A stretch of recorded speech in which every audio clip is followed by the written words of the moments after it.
Good morning student. हम पढ़ रहे थे हमारी क्लास 12th की एग्रीकल्चर बायोलॉजी, जिसमें अपन ने पिछली क्लास में एक लेसन कंप्लीट किया था, कीट नियंत्रण की प्रमुख विधियाँ। और आज अपन नया लेसन स्टार्ट करने जा रहे हैं। 5वां लेसन हमारा पादप रोग विज्ञान परिभाषा एवं शब्दावली के लेकर बहुत ही अच्छा है। और लेसन है पादप रोग विज्ञान, प्लांट पैथोलॉजी। ठीक है, यहीं से पहला सवाल बनता है कि पादप रोग विज्ञान, पहला क्वेश्चन ही हमारा यहीं से बनता है कि पादप रोग विज्ञान क्या है, कि परिभाषा बताओ। पादप रोग विज्ञान किसे कहते हैं? तो विज्ञान की वह शाखा जिसके अंतर्गत अपन क्या करते हैं, पादपों पे होने वाले रोगों, लक्षणों, ठीक है, और उनके उपचार और बचाव के तरीकों का अध्ययन करते हैं, वह अपन पादप रोग विज्ञान कहते हैं। ठीक है, इसे प्लांट पैथोलॉजी भी कहते हैं। तो पादप रोग विज्ञान परिभाषा एवं शब्दावली की अपन चर्चा करेंगे। Plant pathology definition and terminology. ठीक है, तो पादप रोग विज्ञान की आधारशिला विज्ञान के रूप में 19वीं शताब्दी से प्रारंभ हुई। 19वीं शताब्दी से अपन ने शुरू करना स्टार्ट किया था, इसको अध्ययन करना इसके बारे में। सन 1845 में आयरलैंड यूरोप में आलू की पछेती अंगमारी रोग की वजह से आलू की फसल नष्ट होने से भयंकर अकाल पड़ा। ठीक है, 1845 में क्या हुआ कि आलू का जो पछेती अंगमारी रोग था वो बहुत ज़बरदस्त फैला था यूरोप में। ठीक है, जिससे आलू की सभी फसलें नष्ट हो गई और इतने भयंकर तरीके से फैला था कि अब सारी चीज़ें नष्ट हो गई, सारे आलू नष्ट होने लगे, तो आलू का अकाल ही पड़ गया। ठीक है, और भूख के कारण लगभग 12.5 लाख लोग मारे गए। और भूख के कारण देखिए 12.5 लाख लोग मारे गए थे उस टाइम, तथा 15 लाख लोग संयुक्त राज्य अमेरिका तथा अन्य देशों में गमन गए। यूरोप से फिर वो कहाँ गए, पलायन कर गए। 15 लाख लोग, तो इतना अकाल पड़ गया। ठीक है, इस अकाल को आयरिश दुर्भिक्षी के नाम से जाना जाता है। इस अकाल को क्या कहा जाता है? आयरिश दुर्भिक्षी। ठीक है, तो सवाल यहाँ से पूछा जा सकता है, आयरिश दुर्भिक्षी से आप क्या जानते हो? ठीक है, आप क्या समझते हो आयरिश दुर्भिक्षी क्या है? तो 1845 में आलू की पछेती अंगमारी रोग के कारण क्या हुआ, यूरोप में अकाल पड़ा था, भयंकर नष्ट हुआ, अकाल पड़ा था। ठीक है, इसी रोग की वजह से पादप रोग विज्ञान का जन्म हुआ। ठीक है, पादप रोग विज्ञान का जन्म कैसे हुआ? इसी पादप की आलू की पछेती अंगमारी रोग के कारण। फ्रांस में अंगूर के मृदु रोमेल आसिता रोग के संक्रमण की वजह से नष्ट हो रही अंगूर की फसल को बचाने के लिए 1885 में प्रोफेसर मिलार्डे ने बोर्डो मिश्रण की खोज की। देखिए, अंगूर के मृदुल रोमित आसिता रोग फैला फ्रांस में फिर, ठीक है, अंगूर की खेती में। तो उसको बचाने के लिए 1885 में प्रोफेसर मेलार्डे ने एक बोर्डो मिश्रण तैयार किया था, यानी एक उर्वरक के रूप में बोर्डो मिश्रण तैयार किया था। यह नीला थोथा, ठीक है, चूना व पानी का निश्चित अनुपात में बनाया गया एक कवक एवं जीवाणुनाशी मिश्रण था।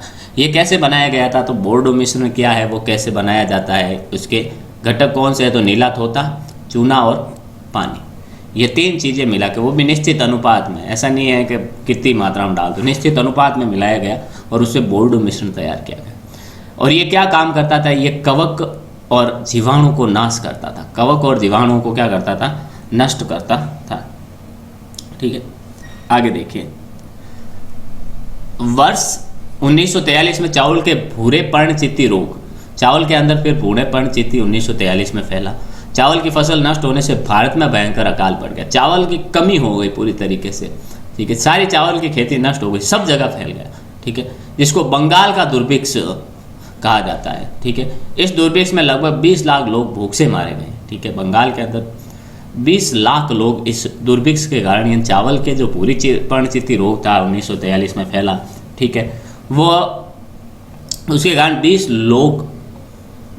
20 लाख लोग मारे गए थे इंडिया में। ठीक है, तो आप ये भी इम्पोर्टेंट बना के ध्यान रखना, क्योंकि इंडिया की बीमारी, इंडिया में पढ़ रहे हैं तो इंडिया के रोग ज़्यादा पूछे जाते हैं क्वेश्चन में। तो 1 नंबर का सवाल ये भी बन सकता है। ऐसा भी बन सकता है कि बंगाल का दुर्भिक्ष रोग भारत में कब फैला था? 1943 में। ये किसकी रोगी हैं?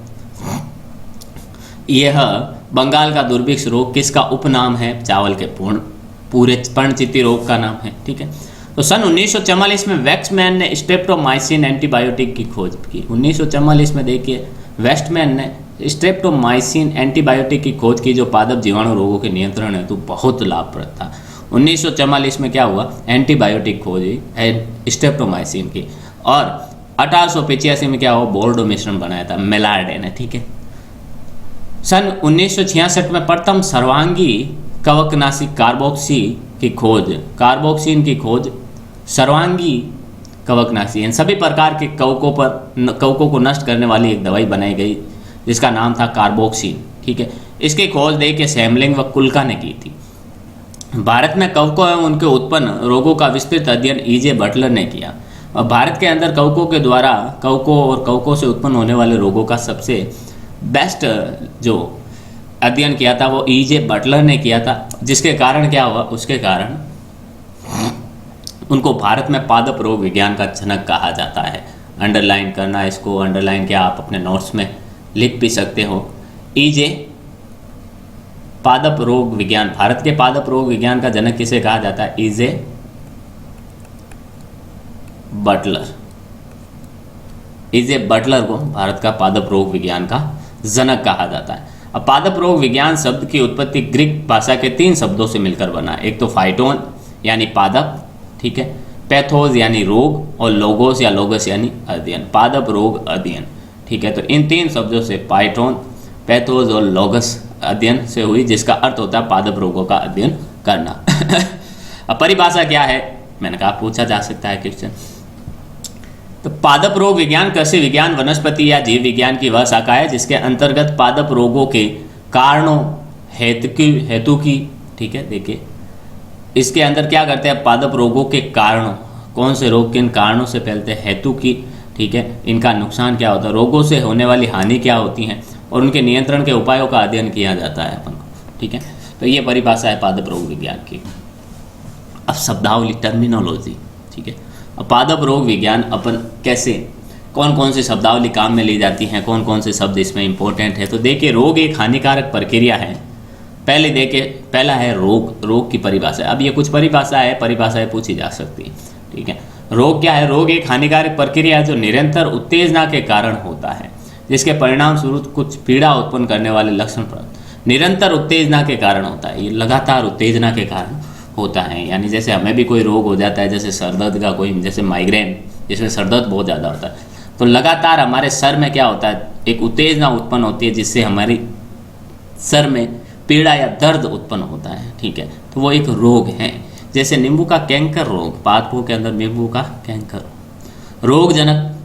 रोगजनक का मतलब जिसके कारण रोग फैलता है। रोग उत्पन्न करने वाले कारक को रोगजनक कहा जाता है। जो रोग को उत्पन्न करता है वो रोगजनक कहलाता है। उदाहरण के लिए जैंथोमोनास जीवाणु। ठीक है, अब परजीवी क्या है, वह जीव जो दूसरे जीव पर रहकर पोषण प्राप्त करता हुआ वृद्धि एवं गुणन करता है, उसे परजीवी कहते हैं। परजीवी किसे कहते हैं, वह जीव, ऐसा जीव जो दूसरे जीवों पर रहता है, निर्भर रहता है अपने पोषण के लिए, उनसे अपना भोजन प्राप्त करता है और क्या करता है, अपनी वृद्धि और संख्या में वृद्धि करता है, अपने शरीर में वृद्धि और संख्या में वृद्धि करता है।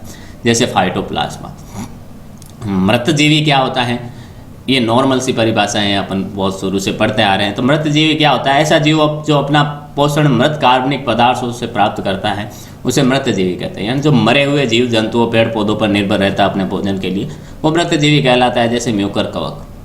परपोषी किसे कहते हैं, तो परजीवी को आश्रय देने वाला जीव, अर्थात एक जीवित जीव जिस पर परजीवी आक्रमण करता है और उसे अपना पोषण प्राप्त करता है, उसे परपोषी कहते हैं। यानी परजीवी किसे कहते हैं, जो अपना भोजन दूसरों से ग्रहण करते हैं, दूसरों पर रहकर। और परपोषी किसे कहते हैं, परजीवी जिनके लिए अपने भोजन पर निर्भर रहते हैं वो। ठीक है, आगे देखिए, आगे अपन चर्चा करें। फिर है अतिवृद्धन, हाइपरप्लासिया। परपोषी की कोशिकाओं की संख्या में बढ़ोतरी के कारण होने वाली अत्यधिक वृद्धि को अतिवृद्धि कहते हैं। यानी परपोषी जो होता है, जिस पर परजीवी निर्भर रहता है, उसकी कोशिकाओं की संख्या में लगातार बढ़ोतरी होने के कारण, संख्या में गुणन होने के कारण, संख्या में कोशिकाओं की संख्या में वृद्धि होने के कारण जो अत्यधिक वृद्धि हो जाती है, बहुत ज़्यादा उनकी संख्या में, उनके आकार में वृद्धि हो जाती है, उसे अतिवृद्धन कहते हैं।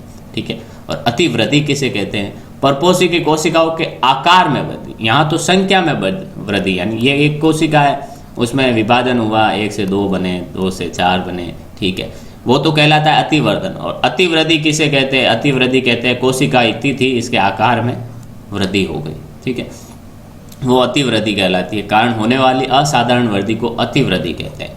ठीक है, फिर देखिए अविकल्पी परजीवी। ऐसा परजीवी जो जो जो केवल अन्य जीव पर ही वृद्धि व गुणन करता है, ठीक है, उसे अपन अविकल्पी परजीवी कहते हैं, एल्बुगो। यानी अविकल्पी परजीवी किसे कहते हैं? जो अपना ऐसा परजीवी जो केवल दूसरे जीवित जीव पर ही वृद्धि कर सकता है।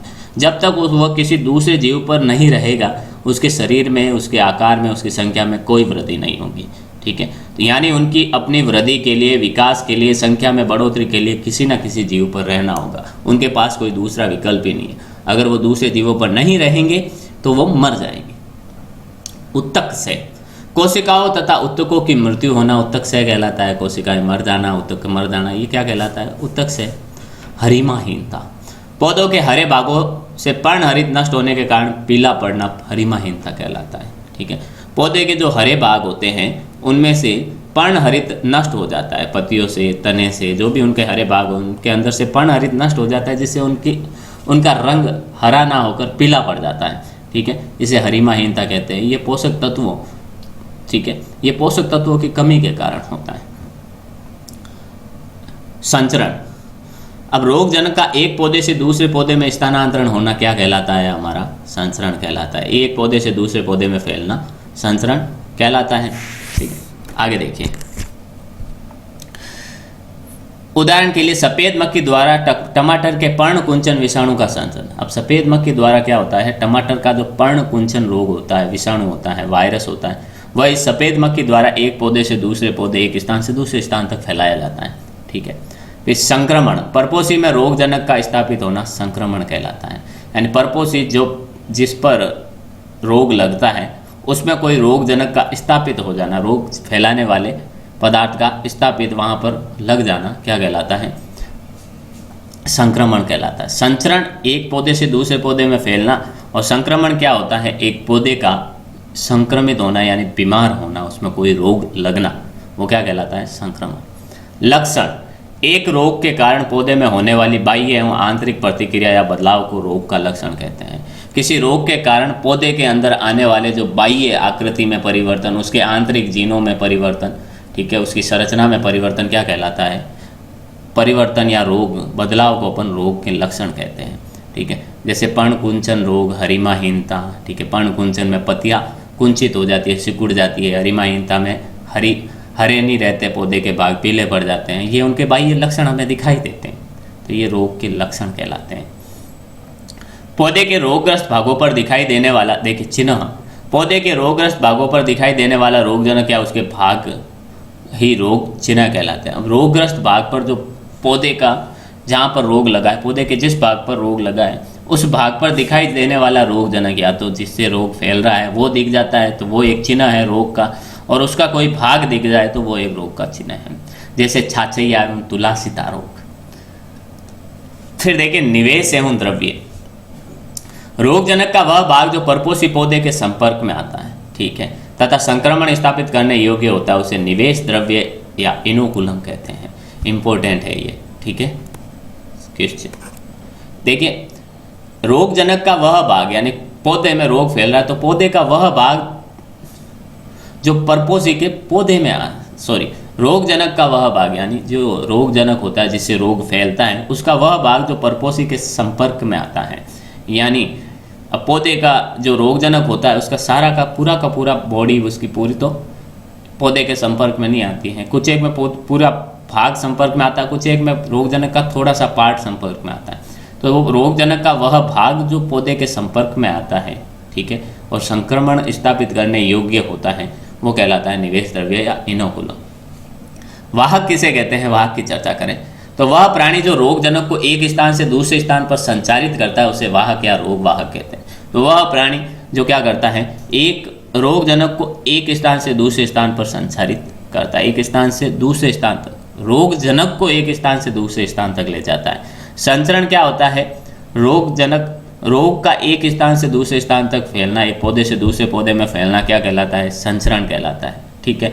और वाहक क्या होता है? जो रोगजनक, रोग फैलाने वाले पदार्थ को, रोगजनक को एक स्थान से दूसरे स्थान तक ले जाता है, ठीक है, वो कहलाता है हमारा रोग वाहक। जैसे सफ़ेद मक्खी, ठीक है, सफ़ेद मक्खी। प्रकाश के अभाव या अंधकार की वजह से पौधों का पीला पड़ना पांडुरता कहलाता है। इंपॉर्टेंट है, ठीक है। पांडुरता किसे कहते हैं? तो प्रकाश के अभाव में क्या होता है, अंधकार की वजह से पौधों का पीला पड़ना। जब प्रकाश नहीं मिलता पौधों को तो पौधों की हरिमा चली जाती है, ठीक है, पर्णहरित उनका नष्ट हो जाता है, जिससे क्या होता है, पौधा पीला पड़ जाता है, उसे पांडुरता कहते हैं। एकांतर परपोषी क्या होते हैं? दो अलग अलग जातियों के परपोषी पौधों में से वह एक पौधा जो कुछ कवकों का जीवन चक्र पूरा करने के लिए आवश्यक होता है, उसे एकांतर परपोषी कहते हैं। दो अलग अलग जातियों के जो पौधे हैं, एक ये और एक ये, अब इन दोनों के बीच का वह पौधा, ठीक है, जो क्या करता है, रोगजनक का, कवकों का जो कवक है जो रोग फैलाते हैं, उनका जीवन चक्र पूरा करने के लिए आवश्यक होता है, यानी जिस पर वो अपना जीवन चक्र पूरा करते हैं, या जीवन के कोई ना कोई अवस्था वो उस पौधे पर व्यतीत करते हैं अपने जीवन की, वो परपोषी, एकांतर परपोषी कहलाता है, ठीक है। जैसे पक्षीन या ग्रेमिनिस टिट्रिशाही कवक हेतु बारबरी झाड़ी जरूरी है। जो पर्चिन या ग्रेमिनस टिट्रिशाही है, ठीक है, वो कवक के लिए बारबरी झाड़ी एक ऐसा पौधा है जो क्या करता है, जो जिन पर ये कवक क्या करता है, अपना जीवन व्यतीत करता है, रोग फैलाने के बाद और अगली पीढ़ी में रोग फैलाने से पहले, ठीक है। कवकनाशी, कोई भी पदार्थ हो, ठीक है, जो कवकों को क्या करता हो, मारता हो, चाहे वो भौतिक पदार्थ हो चाहे वो रासायनिक पदार्थ हो, ठीक है। रासायनिक यौगिक हो, जो वह पदार्थ जो कवक के लिए विषैला हो तथा कवक को मारने में सक्षम हो, कवकनाशी कहलाता है। वह पदार्थ जो कवक के लिए विषैला हो, यानी कवकों के लिए जहरीला हो, जहर फैलाता हो उसमें, और कवक को मारने में सक्षम हो, कवक को नष्ट करता हो, मारता हो, तो उन्हें अपन कवकनाशी कहते हैं। जैसे मैनकोजेब, थायरम, कार्बेंडाजिम आदि, ठीक है। पैथोवार, जीवाणु की रोगजनक जाति का एक उपविभाजन जो केवल पौधे की एक निश्चित जाति या वंश को ही संक्रमित कर सकता है। पैथोवार किसे कहते हैं?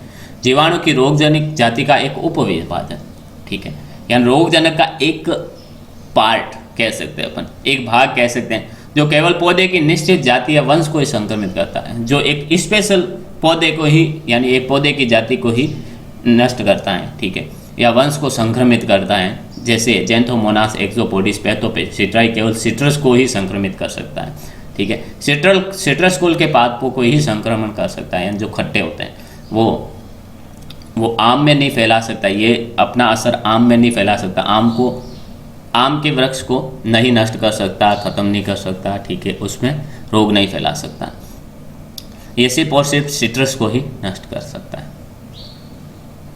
रोग चक्र क्या होता है? देखिए, पौधे में रोग विकास में सम्मिलित घटनाओं का क्रम, जिसमें रोगजनक के विकास की विभिन्न अवस्थाओं पर परपोषी पर पड़ने वाला विपरीत प्रभाव शामिल है।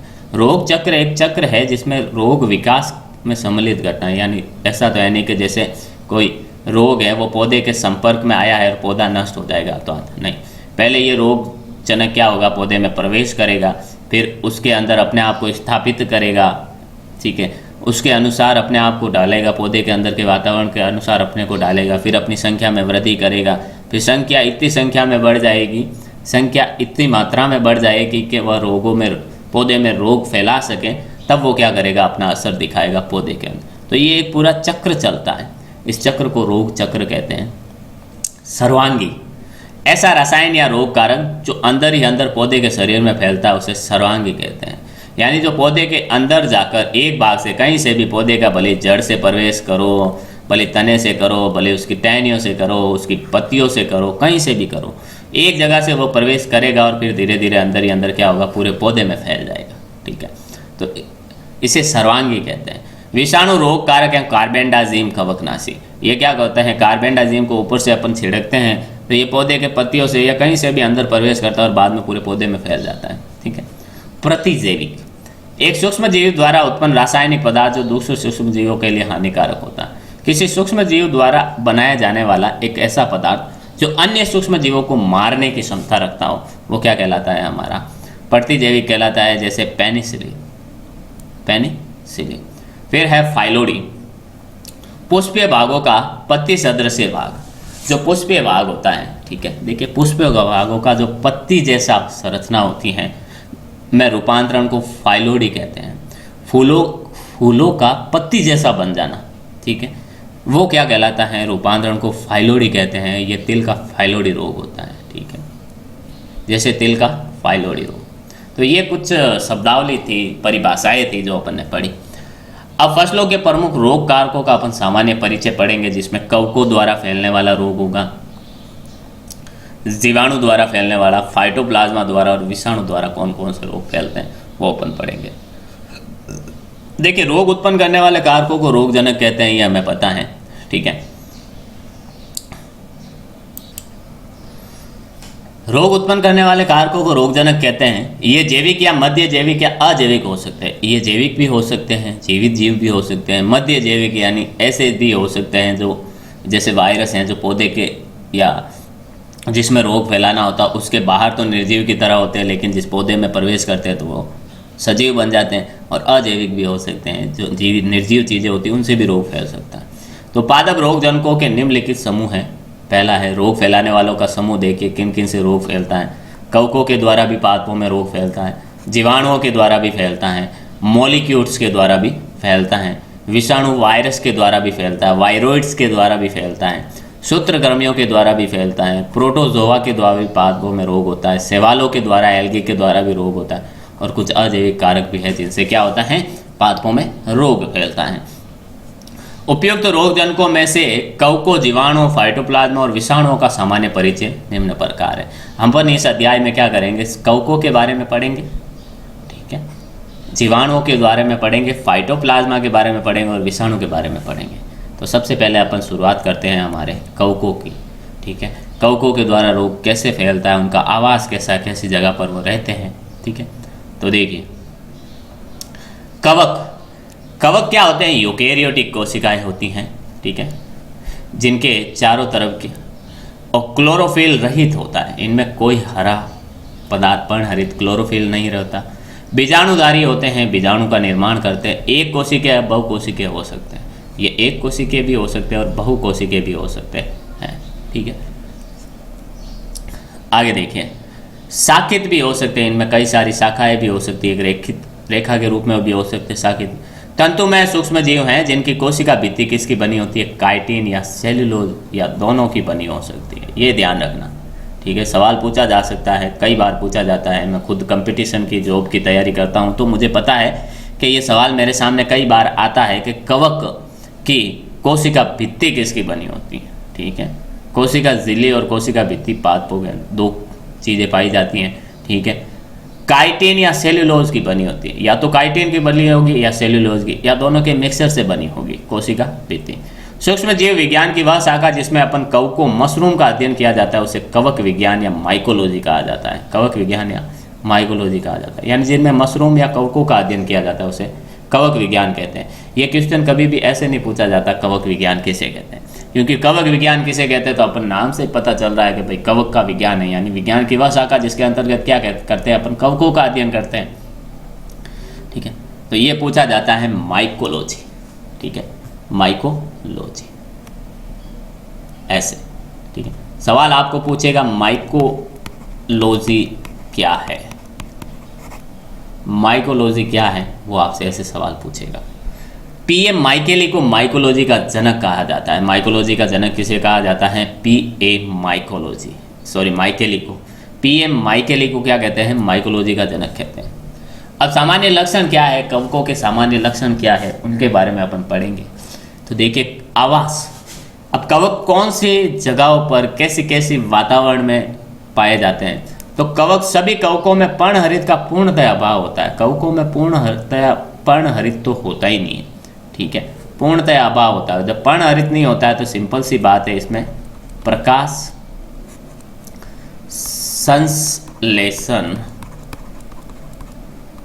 संश्लेषण नहीं होता है बिल्कुल, ठीक है, क्योंकि क्लोरोफिल पर्णहरित तो चाहिए होगा प्रकाश संश्लेषण के लिए, तो इनमें प्रकाश संश्लेषण नहीं होता, ठीक है। अतः ये मर्तोपजीवी होते हैं। प्रकाश संश्लेषण होता है तो अपना भोजन क्या करते हैं, स्वयं बनाते, लेकिन प्रकाश संश्लेषण क्रिया हो ही नहीं रही है तो अपना भोजन स्वयं नहीं बना सकते, तो अपने भोजन के लिए किन्हीं और पर निर्भर रहेंगे। तो अतः ये क्या होते हैं, मर्तोपजीवी होते हैं। मरे हुए पेड़ पौधों, जीव जंतुओं के अंगों से उनसे अपना भोजन प्राप्त करते हैं। सहजीवी होते हैं। कुछ कवक क्या होते हैं, सहजीवी होते हैं, जो दूसरे जीवों के साथ रहकर अपना भोजन, खाने का स्थान, रहन सहन सब बांट लेते हैं।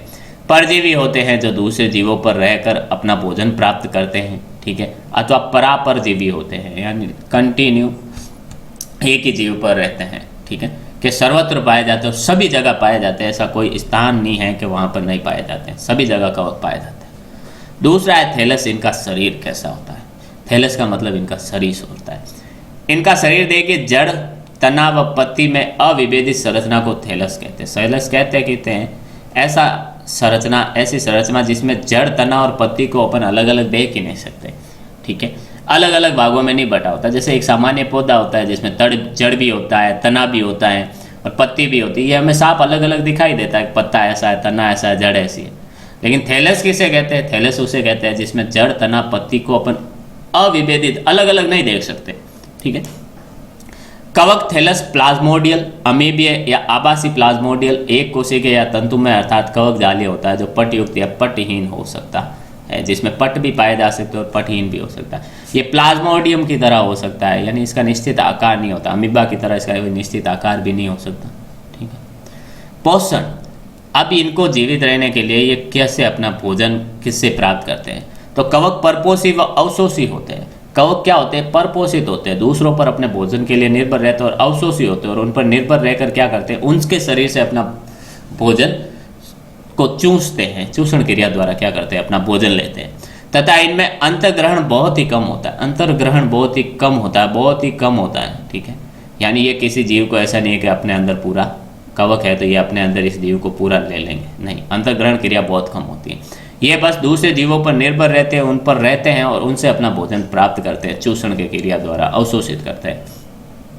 कोशिका भित्ति अपन ने पढ़ी, कोशिका भित्ति काइटिन की बनी होती है, परंतु उमाइकोटा संघ के कवकों में ये मुख्य रूप से सेलुलोज की बनी होती है। ज़्यादातर तो कोशिका भित्ति इनकी काइटिन की बनी होती है, लेकिन एक कवकों के अंदर भी एक संघ होता है उमाइकोटा, ठीक है, कवक के अंदर एक संघ होता है उमाइकोटा, उसकी जो कोशिका भित्ति होती है वो सेल्यूलोज की बनी होती है, ठीक है। फिर जनन कैसे करते हैं? ज़्यादातर कवकों में जनन अलैंगिक होता है, ठीक है, वह लैंगिक विधियों द्वारा संपन्न होता है। ज़्यादातर में तो अलैंगिक होता है और कुछ में लैंगिक भी होता है, ठीक है। अलैंगिक का मतलब एक ही जनक द्वारा क्या होता है? नए जीव का, नए कवक का निर्माण होता है। लैंगिक में क्या होता है? दो नर एवं मादा, दो कवकों द्वारा क्या होता है? जीव का निर्माण होता है, ठीक है। फिर देखिए केंद्र की स्थिति क्या होती है इनकी, ठीक है, इनका केंद्र कैसा होता है, क्या होता है? केंद्र के चारों तरफ झिल्ली होती है, नहीं होती?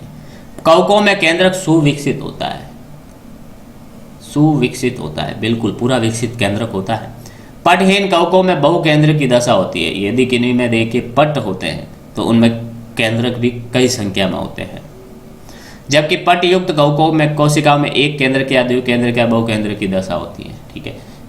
जो पटहीन होगा, देखिए जैसे यहाँ दे रखा है ये आपके, ये अब देखिए यहाँ पर आपको दिख रहा होगा, ये एक पट बना हुआ है, यहाँ पे ये पट बना हुआ, ये पट बना हुआ, ये पट बना, ठीक, यानी ये खंडों में विभाजित होता है और प्रत्येक खंड में क्या होता है? एक केंद्रक होता है, वो भी सुविकसित, ठीक है। ये पट युक्त है। पटहीन जो होता है उसमें क्या होता है? उसमें एक केंद्रक भी हो सकता है और बहुत सारे केंद्रक एक साथ भी हो सकते हैं, ठीक है। तो ये कहलाता है बहुकोशिक, बहुकेंद्रकी। आगे देखिए, कवकों में केंद्रक सुविकसित होता है, पटहीन कवकों में बहुकेंद्रक की दशा होती है, जबकि पटयुक्त कवकों में कोशिका में एक केंद्र की, द्विकेंद्र की या बहुकेंद्र की हो सकती है, ठीक है। पटहीन कवकों में तो बहुकेंद्र की दशा होती है, जिसमें पट होता है उसमें एक पट में एक केंद्रक भी हो सकता है, बहुत सारे केंद्रक भी एक साथ हो सकते हैं।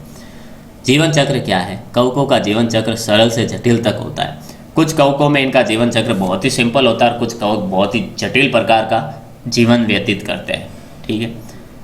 अब ये क्या बनाते हैं? कवक जाल बनाते हैं। कई सारे कवक आपस में मिलकर क्या करते हैं? एक जाल जैसी संरचना बनाते हैं। कवक का थैलस अनेक पतली धागे जैसी नलिका है। कवकों का जो थैलस होता है, शरीर होता है, वो अनेक धागे जैसी संरचनाओं का निर्माण करता है, ठीक है, जिन्हें अपन कवक तंतु कहते हैं। धागे जैसी संरचना को कवक तंतु कहते हैं।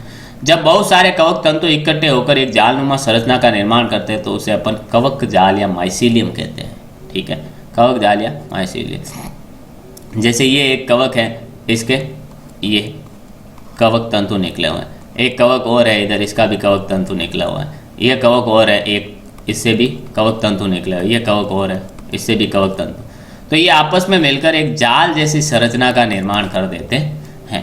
जिसे अपन कवक जाल कहते हैं। ठीक है, ये कवक जाल पटहीन या पटयुक्त हो सकता है। अब ये कवक जाल भी क्या हो सकता है, पट में विभाजित हो सकता है। ठीक है, पटयुक्त भी हो सकता है और पटहीन भी हो सकता है। पटहीन बिना पट कवक जाल जिसमें बहुत सारे केंद्रक उपस्थित हो, ऐसा कवक जाल पटहीन कहलाता है। पटहीन बिना पट वाला जो कवक जाल होता है जिसमें बहुत सारे केंद्रक उपस्थित हो, यानी एक ही पट के अंदर क्या होता है, एक ही खंड के अंदर बहुत ही ज़्यादा केंद्रक उपस्थित हो, तो उसे अपन ऐसा कवक जाल पटहीन कहलाता है तथा ऐसी अवस्था संकोची की अवस्था कहलाती है, जैसे ओमाइसिटीज वर्ग में पाया जाता है। ठीक है, आगे देखिए, ये कवक तंतु को आड़ी भित्तियां, यदि कवक तंतु को आड़ी भित्तियां जो पट कहलाती है छोटी छोटी कोशिकाओं के समान खंडों में विभाजित करती है, तो ये पट युक्त कवक तंतु कहलाता है, जैसे एस्कोमाइसिटीज, बेसिडियोमाइसिटीज ये होता है। अब जो आड़ी भित्तियां होती है, ये जो आड़ी भित्तियां अपन ने यहाँ पर देखी हैं, ठीक है, ये क्या करती हैं, अगर ये आड़ी भित्तियां क्या करती हैं, कवक को खंडों में विभाजित करती हैं, तो उन्हें अपन क्या कहते हैं, पट युक्त कवक जाल कहते हैं।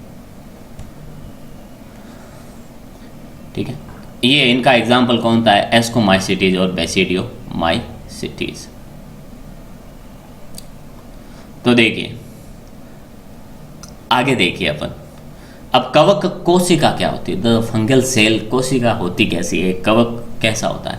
तो कवक की कोशिका सुविकसित केंद्रक युक्त होती है। सुविकसित केंद्रक का मतलब होता है कि केंद्रक के चारों तरफ क्या होती है, केंद्रक झिल्ली पाई जाती है, केंद्रक झिल्ली पाई जाती है कवक के चारों तरफ। ठीक है, केंद्रक झिल्ली पाई जाती है, वो सुविकसित केंद्रक होता है, जो कोशिका भित्ति, कोशिका झिल्ली, कोशिका द्रव्य एवं कोशिकांग से मिलकर बनी होती है। एक कवक की कोशिका सुकेंद्रक होती है और इस कोशिका के अंदर केंद्रक, सुविकसित केंद्रक के अलावा भी क्या होते हैं, एक कोशिका भित्ति भी पाई जाती है, उसके नीचे एक कोशिका झिल्ली भी पाई जाती है, उसमें कोशिका द्रव्य भी भरा होता है और कोशिकांग, उस कोशिका द्रव्य में कई सारे कोशिका के अंग भी होते हैं, जैसे राइबोसोम, माइटोकॉन्ड्रिया, लाइसोसोम आदि। बस किस अंग का अभाव होता है ये ध्यान रखना, किसका, कौन सी चीज किसी भी कवक में नहीं पाई जाती, वो है पर्णहरित। पर्णहरित नहीं पाया जाता। कोशिका द्रव्य में विभिन्न कोशिकांग जैसे केंद्रक, केंद्रिका, सूत्रकणिका। अब कोशिका के अंदर कौन से अंग पाए जाते हैं कोशिका के, वो देखिए, एक केंद्रक पाया जाता है इनमें, प्रत्येक में केंद्रिका भी पाई जाती है, न्यूक्लियोलस। ठीक है, सूत्रकणिका भी पाई जाती हैं, यानी माइटोकॉन्ड्रिया भी पाई जाती हैं जो ऊर्जा देती हैं इनको।